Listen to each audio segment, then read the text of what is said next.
Ora, uma vez que o que é imortal não está sujeito à destruição, então a alma, se é efetivamente imortal, não poderá deixar de ser imperecível? Inevitavelmente. Logo, quando a morte sobrevém ao homem e a sua parte mortal, ao que parece que morre, e a outra, a imortal, subtrai-se. A morte se escapa-se, a salvo, incenta de destruição. Assim parece. Com fraqueza. Também daquilo que eu vi encontro motivo para pôr em causa. Contudo, a complexidade do assunto, bem como pouca conta em que tenho debilidade humana, obriga-me a guardar de mim, para mim, algumas reservas que foi feito, dito. Dizes bem, Semias, e não apenas nesse particular. Mesmo as primícias de que partimos, por muito convincentes que vós parecem, não deixem de examinar com maior rigor.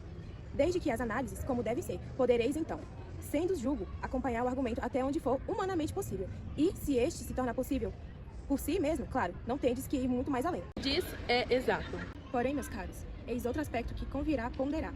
Se a alma é de fato mortal, isso implica que cuidamos dela, não apenas em vista desse espaço de tempo, e que aqui chamamos de vida, mas da totalidade do tempo. E nesse caso, sim, é de crer que seja temível e risco de a negligenciarmos.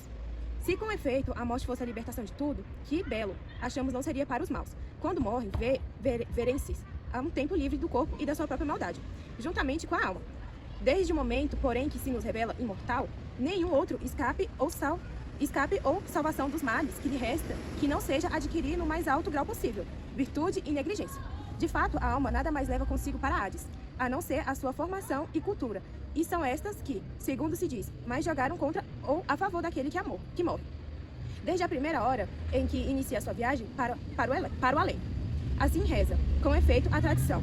Quando uma pessoa morre, o mesmo gênio que a cada um coube em sorte durante a vida, se encarrega de conduzir para um determinado local, onde os mortos se reúnem para serem submetidos ao julgamento. Depois disto, seguem para o Hades, acompanhados do referido guia, cuja função é levá-los daqui para o além. Aí, uma vez cumprindo o destino que cada um merece, aguardando o tempo necessário até que o outro guie de novo ou conduzam aqui.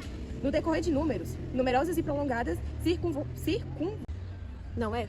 Pois, tal qual faz o teléfono de Esquilo, diz ele que é direta a via que conduz ao Hades. Mas por mim, não creio que seja direta nem única. Se fosse, para que um guia? Havendo um só caminho, ninguém de certo teria que errar em qualquer direção. Mas o que justamente dá a ideia é que há nele numerosas bifurcações e encruzilhadas, a avaliar pelos rituais e sacrifícios que aqui se praticam. Ora, a alma temperante, inteligente, seguindo docemente o seu guia, e nada do que encontra-lhe é alheio.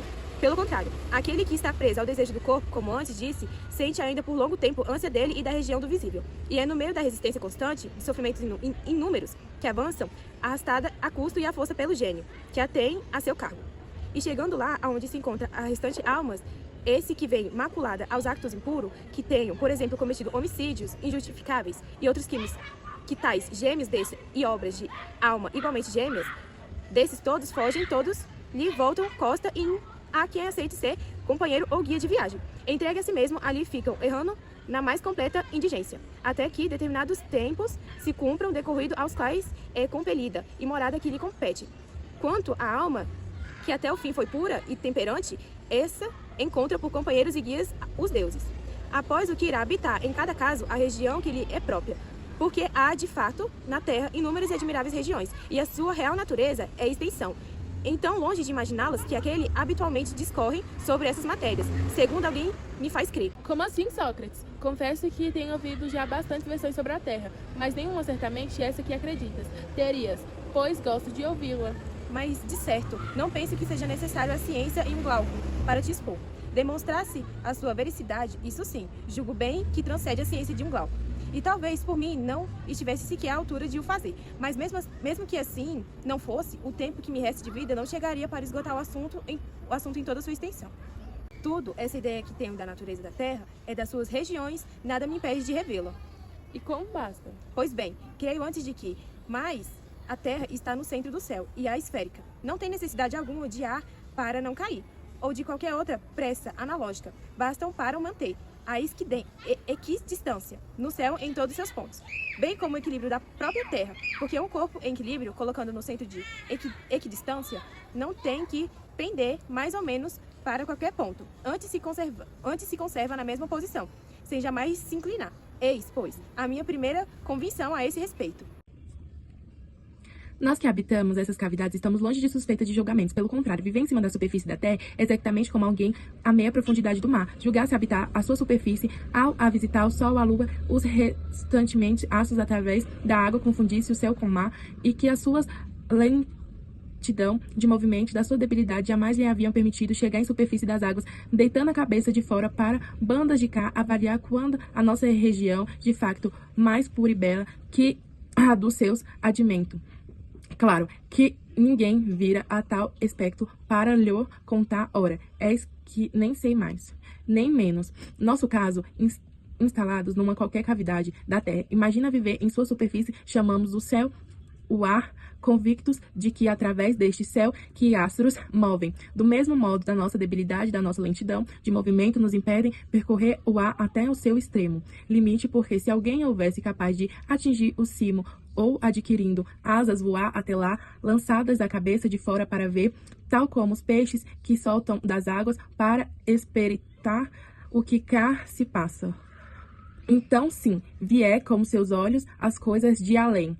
Admitindo que a sua natureza fosse molde, persistir nessa do céu verdadeira luz, verdadeira terra, efetivamente, esta terra daqui com suas rochas, em sua suma, toda a nossa região, tudo isso está adulterado e corrido, o tal como os seres do mar, o estão pela sobriedade das águas. Nada aí medra, seja digno de menções, nada lá existe, por assim dizer, perfeito, apenas rochas, herádidos, sabro, lado lama em quantidades iniciaculáveis nas zonas em que a terra e a água confinam, coisas que nem sequer valeria a pena aquele em comparação com as quantos as de excedem as nossas, se pois ocasiões e boa valeria a pena. Sim, mas ouvi uma bela história sobre aquilo que existe sobre o mar e a superfície da terra.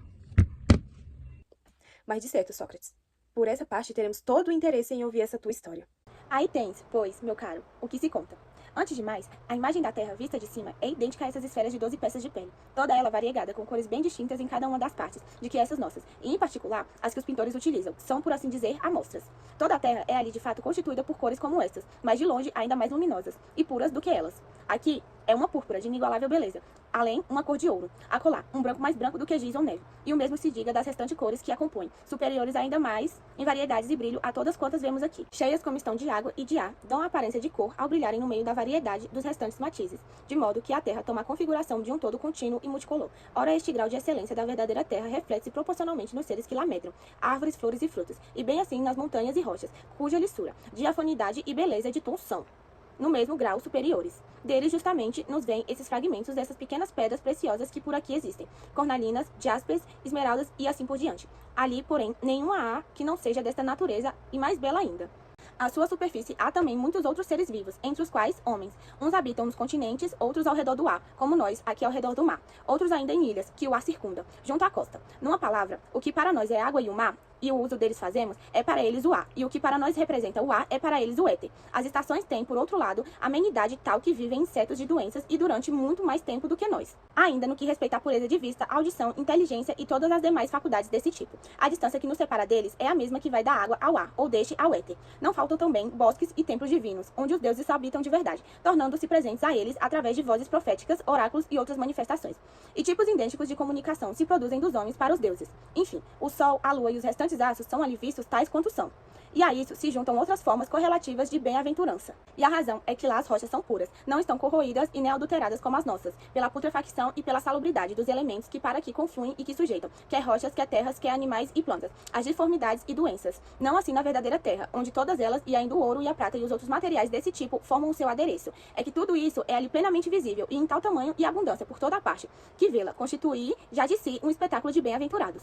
No conjunto eis, pois a natureza da terra daquilo que existe, a sua superfície, quantas regiões que encerra as, em grande número, de acordo com as cavidades que apresentam em toda a periferia, umas mais fundas e abertas do que onde habitamos, outras, embora mais funda, menos extensa do que esta nossa, outras, enfim, menos funda do que aqui, mais extensas.